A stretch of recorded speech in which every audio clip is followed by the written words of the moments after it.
플로리다와 캐리비안 해안의 몇몇 장소에서 여러분께서는 특이한 나무를 발견할 수 있을 겁니다. 회색 줄기, 녹색 잎, 그리고 사과와 비슷한 작은 과일까지 겉으로 보면 전혀 특별해 보이지 않아요. 기억해야 할 건 이 사과를 절대 따면 안 되고, 특히 비가 올 땐 절대로 이 나무 옆에 서지 말아야 한다는 거예요. 이 나무는 세계에서 가장 위험하다고 여겨지는 만치넬 나무입니다. 줄기, 나무 껍질, 가지, 과일엔 독이 있는 즙이 들어있어요. 산성인 이 부식성 액체 한 방울만 피부에 떨어져도 큰 해를 입을 수 있습니다. 이 즙은 이 나무에서 분비됩니다. 그리고 실수로 나무를 만지면 손에 화상을 입을 위험이 있습니다. 비가 오면 물방울이 나무 위에 떨어져 독과 섞입니다. 또한 빗물이 나무 껍질에서 튕겨나와 피부에 묻을 수도 있어요. 그러니까 이 나무 가까이에 서 있지 마세요. 이 나무 주변에선 다른 관목이나 버섯은 거의 자라지 않고, 동물들도 이 나무들을 피하며 사람들은 이 나무를 자르지도 과일을 따지도 않습니다. 이 나무의 나뭇가지로 모닥불을 피울 수도 없어요. 나무를 태우면 눈에 손상을 끼칠 수 있는 독한 연기를 내뿜을 거예요. 현지인들은 이 나무를 잘 알지만 관광객과 여행객들은 실수로 다칠 수도 있습니다.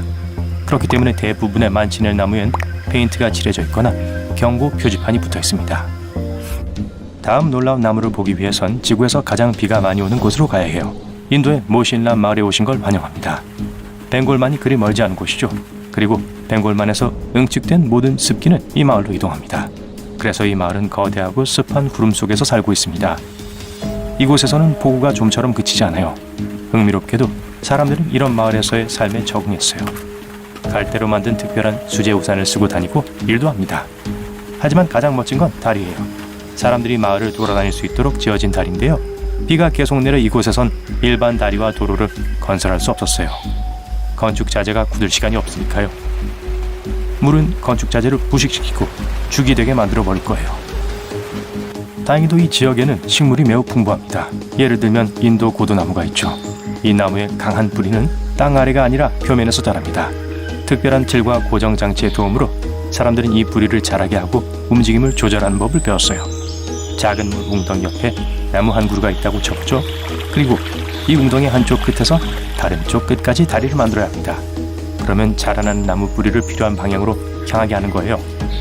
시간이 흐르면서 뿌리는 땅을 파고들어 끝없는 폭우 속에서 튼튼해질 겁니다. 이런 다리 하나를 만드는 데 약 15년이 걸려요.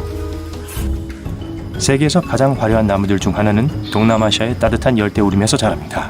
알록달록한 잎을 가진 다른 나무들과 달리 이 나무는 줄기가 알록달록하고 밝은 색입니다.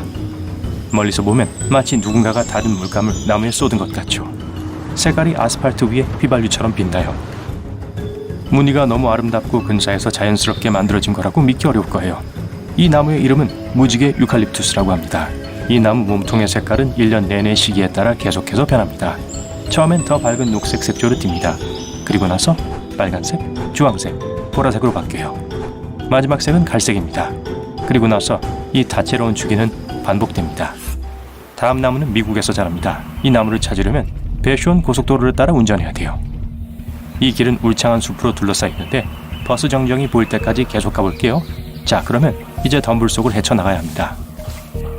덤불, 흙, 나뭇가지, 새소리까지, 저기 있네요. 평범한 나무 한 그루가 보이네요. 주변은 수백 그루의 비슷한 나무들이 있습니다. 하지만 위를 보면 왜 이 나무가 독특한지 알 수 있을 거예요. 트렁크 안에 빨간색 녹슨 자전거가 꽂혀 있습니다. 자전거가 나무로 자란 것 같아요. 바퀴 하나와 손잡이가 보이고 나머지는 나무가 삼킨 것 같습니다. 이제 이 자전거는 숲의 일부처럼 보여요. 이 나무는 50년 넘게 이런 식으로 자라왔어요. 이 모든 것은 1954년에 시작되었습니다. 한 소년이 자전거를 선물로 받았죠. 하지만 얇은 타이어와 불편한 핸들바 때문에 선물을 별로 좋아하지 않았어요. 어느 날 그 소년은 친구들과 숲에서 놀다가 숲에서 자전거를 잊어버렸습니다. 그냥 어린 나무에 자전거를 기대어 놓고 집으로 간 거예요.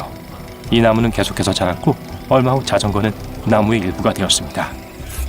세계에서 가장 큰 나무는 삼나무입니다. 그리고 삼나무 중 하나인 거대 세콰이아는 그들 중 가장 큰 나무죠. 이 나무는 캘리포니아 세콰이아 국립공원에서 자라고 있습니다. 이 나무의 이름은 제너럴 셔먼이며 나이는 2000년 이상 되었습니다. 이 나무의 부피는 올림픽 수영장의 절반 크기인 52,500평방피트입니다. 여러 개의 침실, 욕실, 넓은 거실이 있는 집이 이 나무 안에 쉽게 들어갈 수 있어요. 2000살이나 먹었지만 제너럴 셔먼은 가장 오래된 나무와는 거리가 멉니다. 이 공원엔 3,000년 이상 된 삼나무가 있거든요. 세계에서 가장 높은 나무도 캘리포니아에서 자랍니다. 그리고 세코야과에 속하기도 하죠. 이름은 히페리온이라고 하고 높이는 115m에 달하는데 이건 에펠탑 높이의 3분의 1입니다. 세계에서 가장 오래된 나무는 그레이트 베이슨 브리슬콘 소나무입니다. 거의 5,000살이나 되었어요.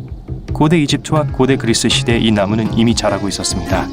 하지만 많은 사람들이 이 나무를 본 적이 없어요. 그게 바로 오늘날까지 살아남은 이유 중 하나일지도 몰라요. 이 나무는 혹독한 환경에서 자랍니다. 수천 년 동안 강한 찬 바람을 맞아왔죠. 하지만 이런 환경은 나무를 더 튼튼하게 만들어줬을 뿐입니다. 또한 나쁜 기상 조건 때문에 이 나무는 매우 느리게 자라고 있는데 이건 역시 나무의 장수에 기여했습니다. 느린 성장과 빽빽한 숲 덕분에 이제 이 소나무는 곤충, 곰팡이, 썩는 것, 침식 등을 두려워할 필요가 없게 되었어요. 그리고 브리슬콘 소나무 주변엔 식물이 많지 않기 때문에 산불로부터도 보호될 수 있어요. 또한 이 나무의 정확한 위치는 대중에게 비밀로 되어 아무도 나무를 해치지 못합니다. 그나저나 나무는 약 3억 8,500만 년 전에 우리 지구에 나타났어요. 몇몇 나무는 여전히 자신을 복제하며 집단으로 자라고 있습니다. 오래된 나무 대신 비슷한 유전자 구조를 가지고 있는 새로운 나무가 나타나고 있다는 뜻이죠. 현재 족보가 공룡 시대에서부터 시작된 나무들도 존재합니다. 이 나무는 마치 땅에서 뜯어낸 다음 뒤집어서 다시 심은 것처럼 보여요. 바오밥은 남아프리카 중부 지역에서 가장 아름다운 나무들 중 하나입니다. 이 나무의 가지는 나무의 넓은 몸통에 비해 많이 가늘고 매우 특이한 방식으로 자라요. 이 나무의 몸통은 스폰지와 비슷하죠. 장마철에는 수분을 흡수해서 부풀어 오르거든요. 가뭄 동안 코끼리는 이 수분을 섭취합니다. 갈증을 해소하기 위해 나무의 일부를 떼어내는 거예요. 밤에는 바오밥 나무에 꽃이 피는데요. 그 꽃에선 신우유 냄새가 나서 박쥐들을 유혹합니다. 이 나무는 병처럼 생겼네요. 그러니 이름이 병나무겠죠?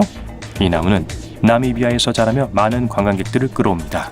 하지만 이 나무는 지구상에서 가장 위험한 나무 중 하나이기 때문에 너무 가까이 가지 않는 게 좋을 거예요. 이 나무의 몸통엔 우유 주스가 흐르는데 인체의 독성이 아주 강한 액체예요.